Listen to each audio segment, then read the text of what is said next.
Diante dessas experiências, como é que você acredita que os líderes de uma igreja podem iniciar uma mudança saudável em direção a uma perspectiva mais bíblica sobre missões? Quais são algumas ações práticas que os líderes podem implementar para começar a envolver e a capacitar a congregação nessa jornada?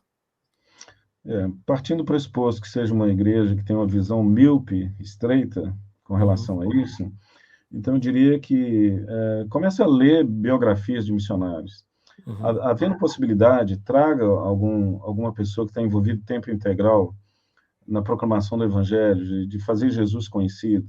Né? Traga uhum, essa pessoa para compartilhar um testemunho, uma experiência de vida, compartilhar o seu chamado, né?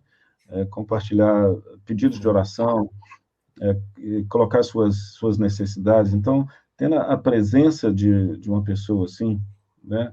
uhum, Uma pessoa que vive de tempo integral, seja na própria cidade, às vezes, na própria região, não uhum, precisa trazer alguém lá da África ou um missionário do Amazonas para poder falar na sua uhum, igreja. uhum, Dependendo dos recursos que a igreja tem, dos recursos locais, né? Você não precisa buscar recursos externos, busca dentro dos seus próprios recursos e começa a uhum, investir esses recursos com isso.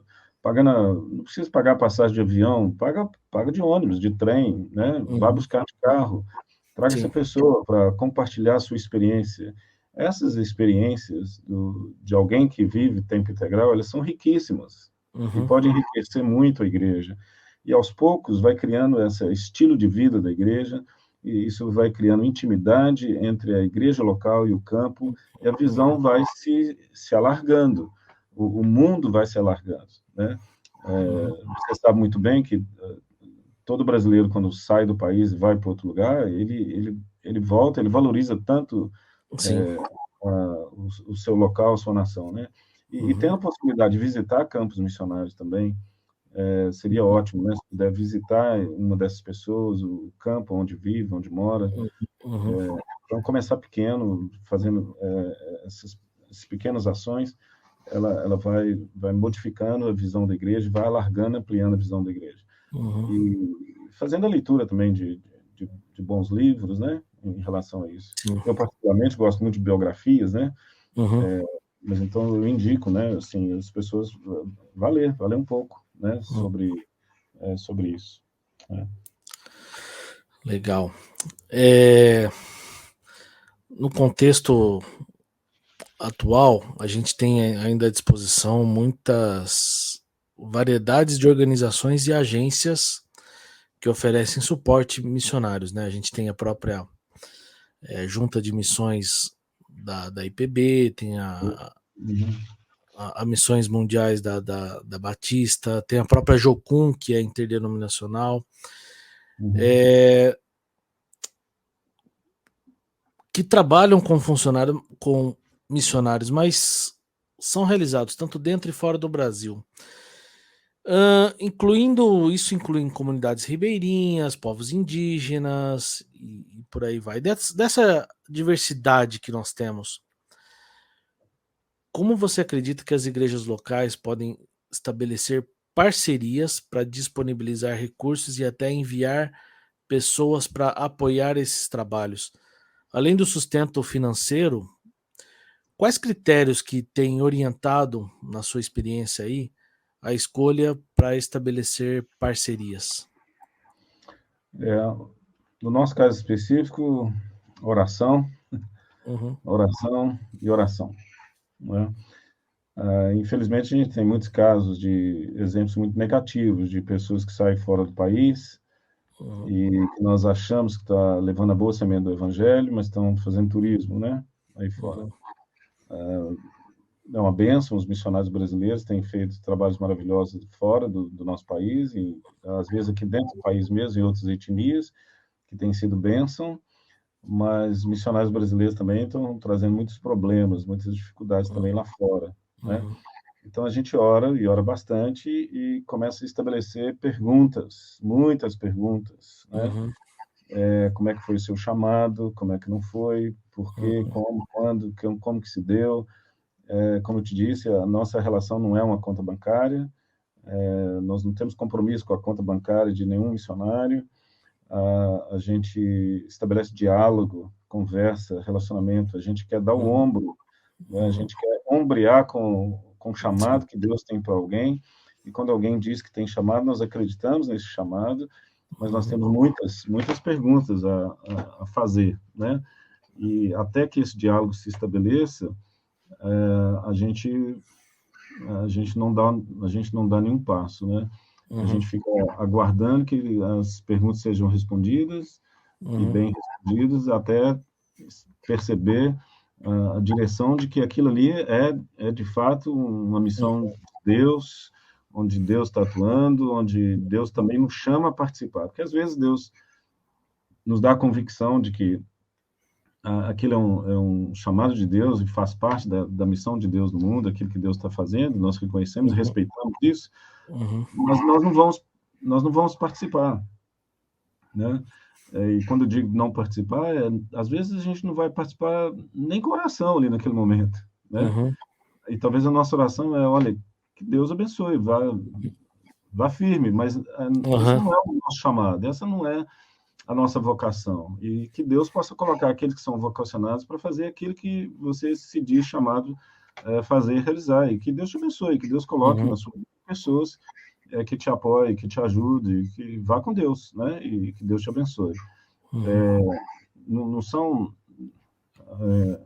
Não é nada mais do que estabelecer um relacionamento honesto, sincero, né, e de diálogo, muito diálogo com essas agências missionárias, com esses missionários, né? E tem trabalhos maravilhosos sendo feitos, né? E Deus tem nos dado a alegria de poder encontrar essas pessoas e ter o privilégio de participar junto com eles nas suas dificuldades, nos seus problemas, nas suas dores, né? E a gente tem aprendido que Deus, a gente não procura gente perfeita, né, obviamente, mas que Deus tem realizado muita coisa através de homens normais, mulheres normais, com problemas normais, com vida normal, gente normal, mas no poder do Espírito Santo, na direção de Deus, Deus tem feito e realizado, assim como nós também nós somos uma igreja normal, um pastor normal, com problema normal, com vida normal, né, com membros normais, com os mesmos problemas que as outras igrejas têm, e o nosso privilégio é de participar junto com Deus naquilo que Ele está fazendo, né? E temos nos alegrado com isso. Então, agora, há agências e agências missionárias. Então, a gente precisa estabelecer um diálogo muito franco, honesto, antes da gente dar qualquer outro passo mais profundo no nosso relacionamento com esses missionários, com esses campos. Entendi. Você está aí falando de critérios, né, de perguntas para estabelecer o início de uma parceria. Quando a gente fala no sustento da obra, apenas o apoio financeiro faz de uma igreja missionária?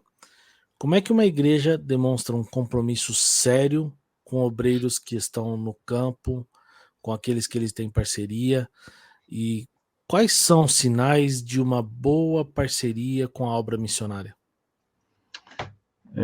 Essa pergunta ela aperta bem lá no fundo mesmo, né, Daniel? Essa é daquelas assim que... Porque nós, igual eu te disse, a gente não diz que nós somos uma igreja missionária, que nós somos uma igreja missional. Nós estamos caminhando nessa direção. A gente está dando passos, né? De ser uma igreja missionária, de ser uma igreja missional.